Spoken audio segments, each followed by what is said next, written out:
बसून तर शिंदेंचं निमंत्रण पत्रिकेमध्ये नाव नाही याबाबत कल्पना नसल्याचं गणेश नाईक यांनी म्हटलं होतं।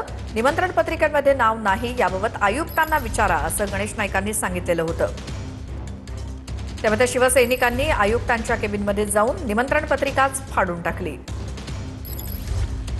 दादा, आरोग्य सेवेचा शुभारंभ जो कार्यक्रम पार पडतो त्यामध्ये पुन्हा एकदा पालकमंत्री एकनाथ शिंदे यांचं नाव डावलण्यात आलेलं आहे महानगरपालिकेच्या पत्रिकेत। मला काय त्या गोष्टी कल्पना आहे, आपण महापालिकेचं आयुक्तांना विचार। दादा, असं वाटतंय का आपल्याला एकंदरीत पुन्हा एकदा भाजप शिवसेनेला टार्गेट करतात नवी मुंबई? ते बघा, त्या गोष्टीचे एकूण महायुतीच्या अनुषंगाने ज्या गोष्टी ठरलेल्या आहेत त्या पद्धतीने कारभार व्हावा अशी माझी इच्छा आहे। आता आपण मगाशी म्हटलं की प्रवेश एकूण निमंत्रण पत्रिका वगैरे मला त्याची काही कल्पना आहे, आपण मान्य आयुक्तांशी बोलून घ्या। दादा, पुढे नाराजगी वगैरे आहे का एकनाथ शिंदे साहेबांमध्ये? पुढे कसली नाराजगी? आता सगळं व्यवस्थित चाललेलं आहे। सगळ्याच गोष्टी 100% म्हणजे आपल्याला मनासारख्या अशी अपेक्षा करण्याची गरज नाही। हे बघा, ज्या पद्धतीने जर नवी मुंबईचा कारभार अशा पद्धतीने सुरू असेल तर चुकीचं आहे। ठाणे महानगरपालिकेमध्ये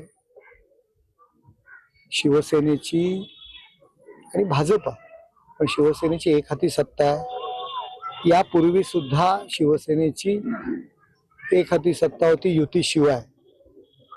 आता युती आहे, त्या ठिकाणी आम्ही सुद्धा या ठिकाणचे जे मंत्री आहेत त्यांचं नाव टाकत असतो।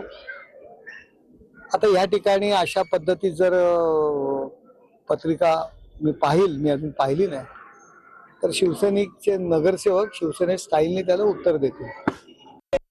जाणून बुजूनच डावललं जातं असा माझा स्पष्ट आरोप आहे। कारण मीरा भाईंदर महापालिका, नवी मुंबई महापालिकेमध्ये भारतीय जनता पक्षाची सत्ता आहे। ठाणे महानगरपालिकेमध्ये शिवसेनेची सत्ता असताना देखील भारतीय जनता पक्षाला आम्ही सोबत घेतलेलं आहे आणि त्यामुळे असं जर प्रोटोकॉल पाळला जात नसेल तर त्या अधिकाऱ्यांवर ताबडतोब कठोर कारवाई करावी अशी विनंती आम्ही माननीय मुख्यमंत्र्यांकडे गेल्या कॅबिनेटला केली होती।